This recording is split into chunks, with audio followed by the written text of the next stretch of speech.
Hi, I'm Right. Gilad, and this is The Possible, where I have conversations with and about ethical leaders to provide tangible wisdom for a good life.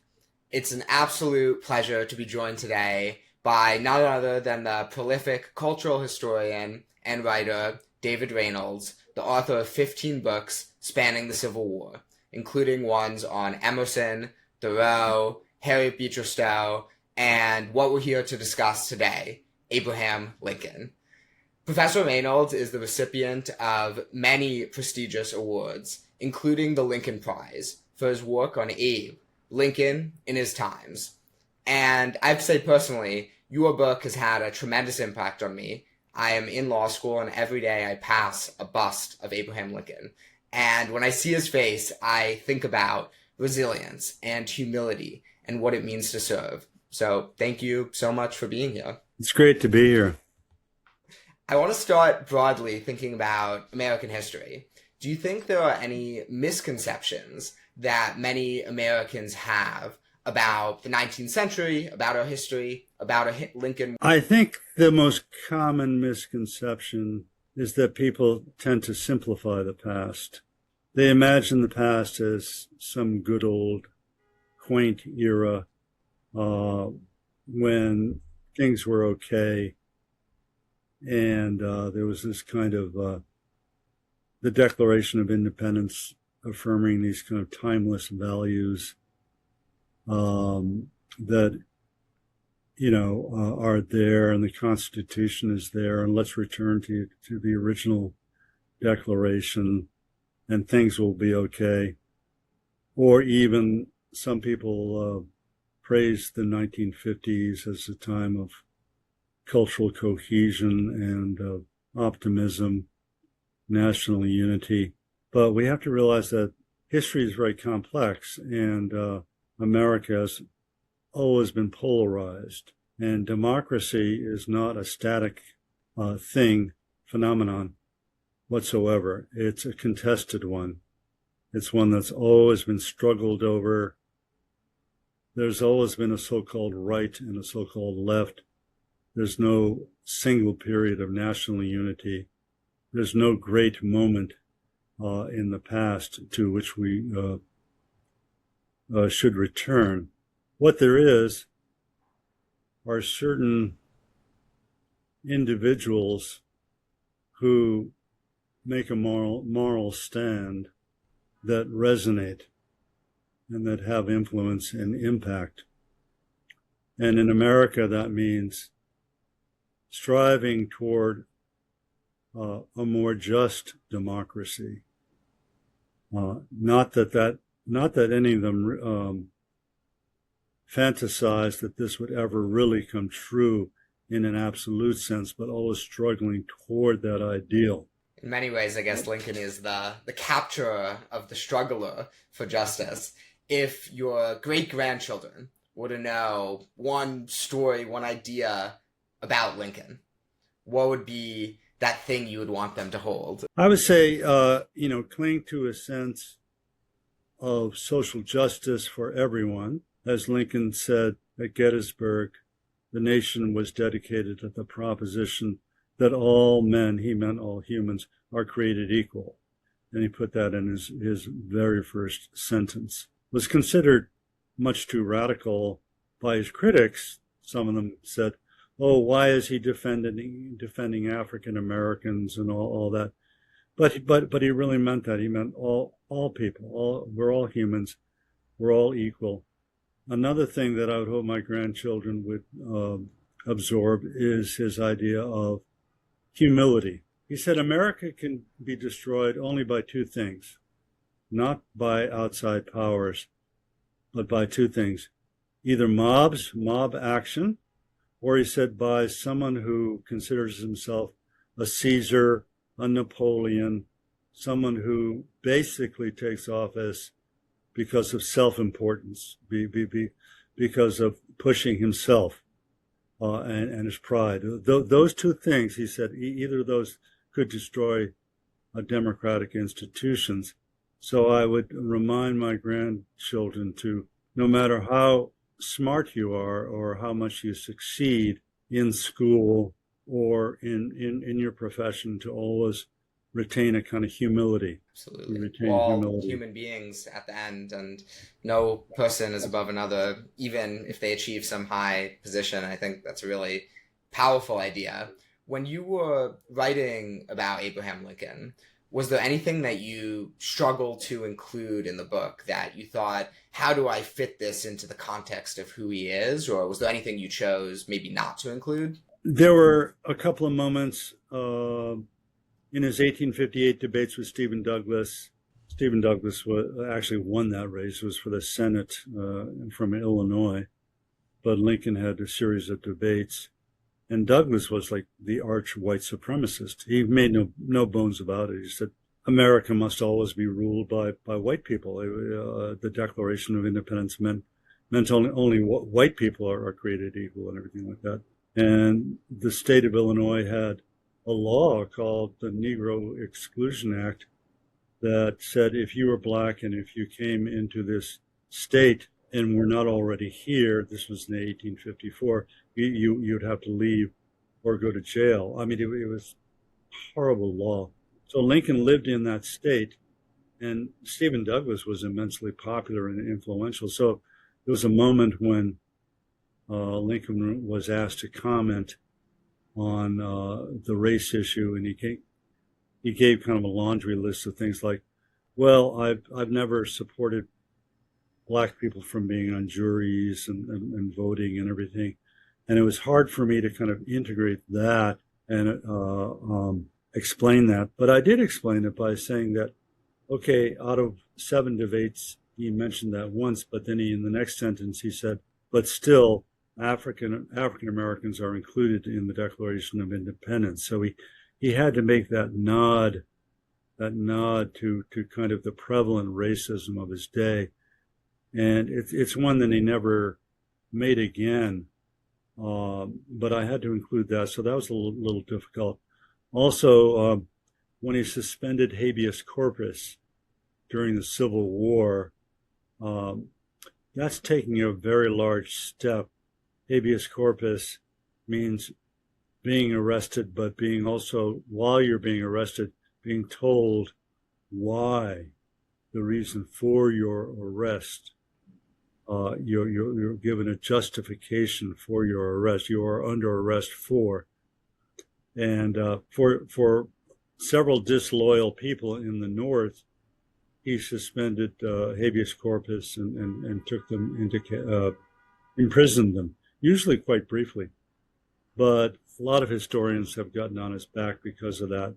And even I had trouble explaining that, except his answer was, if 11 states can leave the Union and establish their own constitution with their own president and their own tripartite government when the South seceded, they're breaking every law in the books. Okay, I'm breaking this one law of the Constitution. But so I kind of, that's the way I kind of justified that. It was interesting. I remember him saying, like, everyone admits you can cut off a limb to save the body. And having the humility saying, I might be wrong, but we have to do this, but still a dangerous precedent. And I guess in some ways takes him to the end of his life with John Wilkes Booth, who said he was the ultimate tyrant.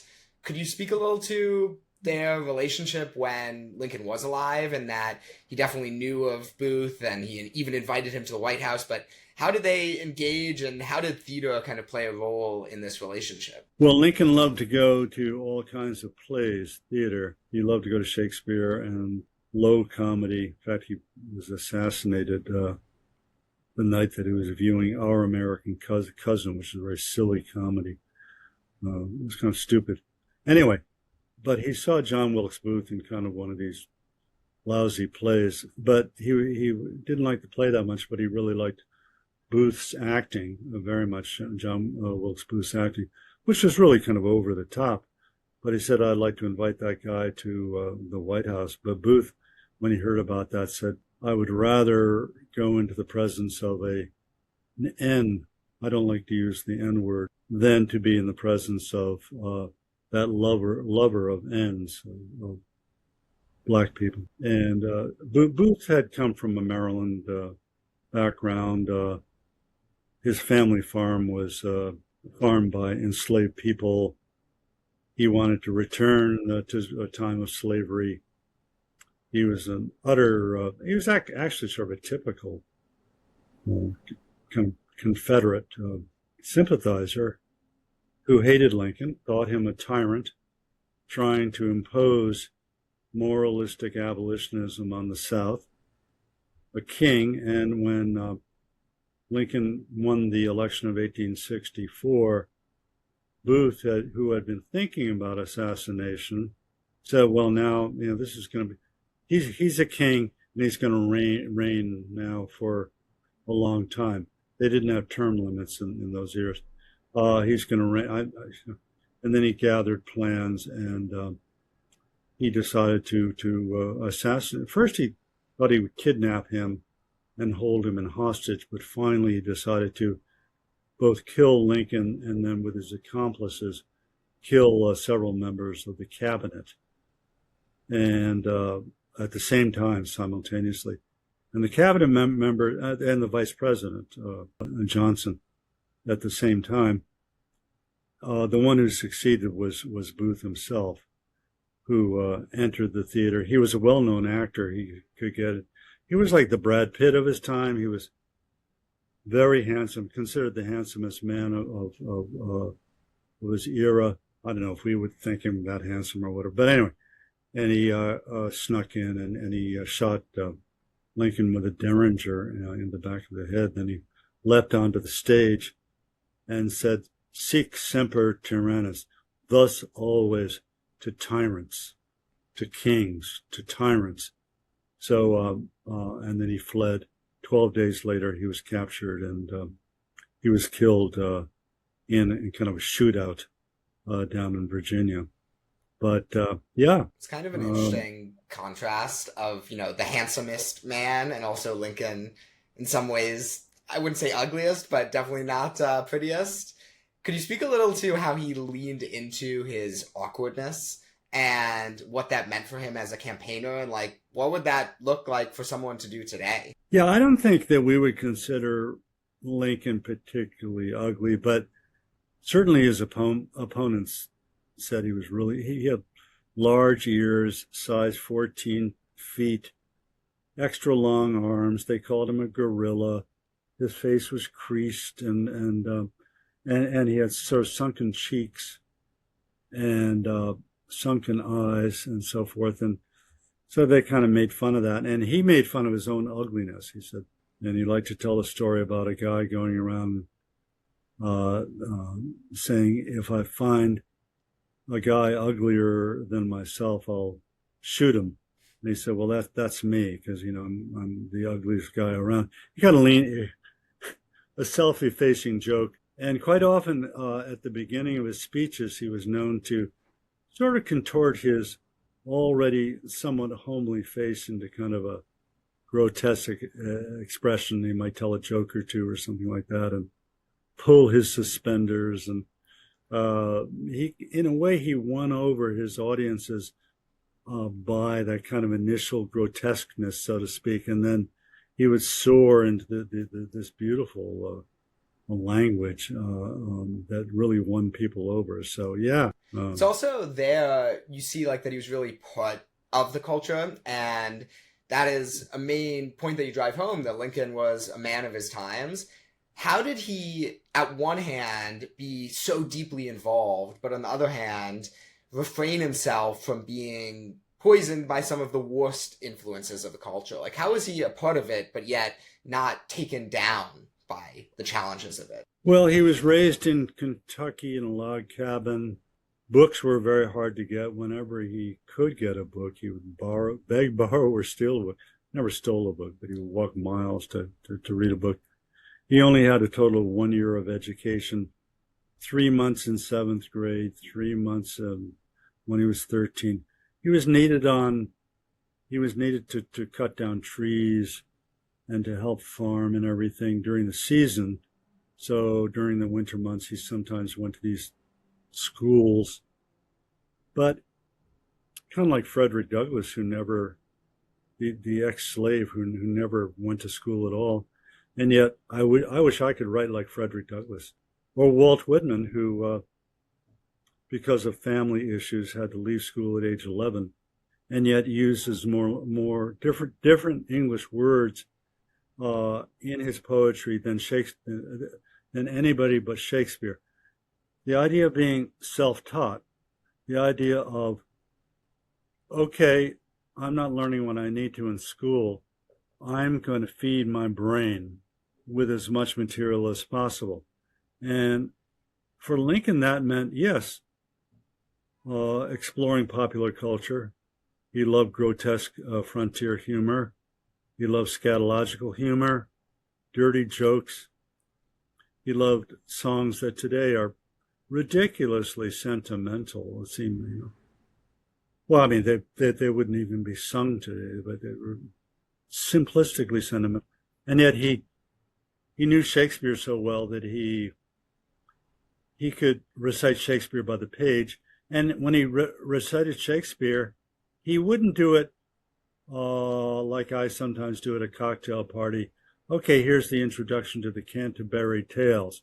One not April with a short of such that Drusha March, and then everyone claps and everything like that. He did it because these passages from Shakespeare spoke to his heart, his human heart.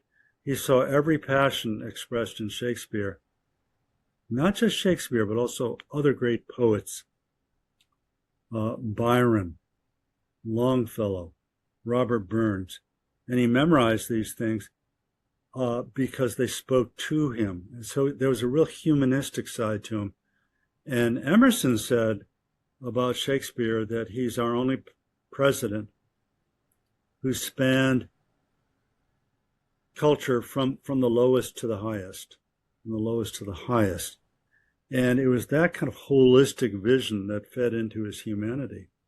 And in many Whereas ways that today, there are very few, not just presidents, but very few people, I think, who, very few, at least in America, who, let's say, are totally immersed in rap on the one hand, and on the other hand, memorize Shakespeare, so to speak. You know what I mean?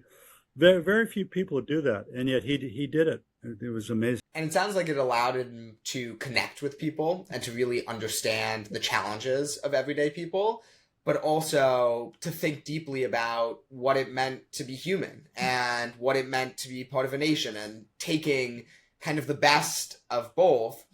And I guess I'd be curious on that politically, if you think that his ability to be a part of high culture was advantageous to him purely as a politician, or was it really just that he was able to connect to the masses and therefore he was able to get elected? Like, did his high culture benefit him politically at all? I think that the high culture, his exposure to Shakespeare, exposed him to timeless human values that kind of broadened his character, but that simultaneously he had the capacity to connect to the public because he really had come from a rustic background, a frontier background. He knew the popular humor. He knew the popular language. He was able to connect to the people. So in a way, that high culture was filtered, the values of that high culture were filtered into this kind of popular language that allowed him to connect to the people. So I think it was that. And then at his greatest moments, like at Gettysburg, he was able to condense timeless values into 212 words. It's one of the shortest speeches in American history. And yet a lot of people say it's the greatest speech given by anybody and anywhere. But I think that vision of human equality in part came from people like Shakespeare, who writes tragedies about the fall of self-important people like King Lear and so forth. And it kind of brings people onto a common level. And when he learned that Lee had been defeated by Grant Appomattox and, had surrendered. He was on a boat going back to Washington at the time. Everybody else around him on the ship was jumping up and down and saying, "Hey, we won, mission accomplished. Isn't this fabulous? Wow!" And he said, "You know what? I want to recite from Shakespeare." And there was a volume, and he actually read a lot of Shakespearean passages from Macbeth. He also recited a poem by Longfellow. He instinctively went back to those timeless values. He didn't say, "Look what I did. I won the Civil War, and aren't I just the greatest person?" Everybody else kind of felt that way, but he didn't feel that way whatsoever. He was thinking, actually, he read poems about death. He was thinking about those 700,000 Americans, or however many it was, who had died, given up their life, not just on the side of the North, but on the side of the South, on both sides. They had been killing each other for deeply believed values, and he really wanted to think about those dead people at that moment. It shows how large a soul he had. A super challenging thing to do as well, to hold that responsibility and to still want to think about it, like knowing that in many ways he might be the one who is most responsible for carrying out the war, obviously not for starting the war, and to want, even in the time of victory, to think about all of those who died is incredibly, incredibly powerful.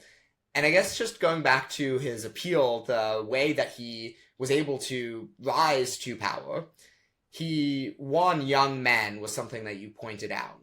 And do you feel like, from your understanding, was that mainly a result of him connecting to people? Or do you feel his ideas were such that it genuinely inspired, this is the vision I have for my country, as opposed to, this is a funny guy that I like and I think would be a good guy? Yeah, I think that it was more the latter. The young people really got enthusiastic about him because, in a way, he was a very canny, not manipulative, but very canny a politician.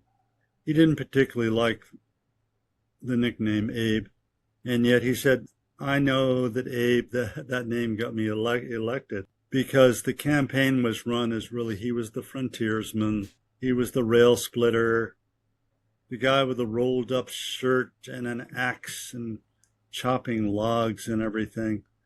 And at the same time that it was known that he was a responsible lawyer, he had been a lawyer in Springfield for many years, and there were two images of him in that campaign of 1860. One was, and this was the dominant one, the rail splitter, the kind of frontiersman, the honest guy from the West.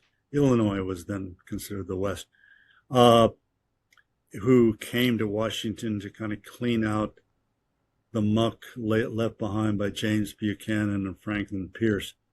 So there was that. But also there was the image taken of him by Matthew Brady, of him in a nice suit, with still a very humble face, but in a suit and looking very respectable. So there was that kind of solid, respectable side that had appeal as well. As it was, he only won 39% of the popular vote, so it was a very low plurality. But the election that year was split between four candidates, and so he won enough of the Electoral College to win the presidency.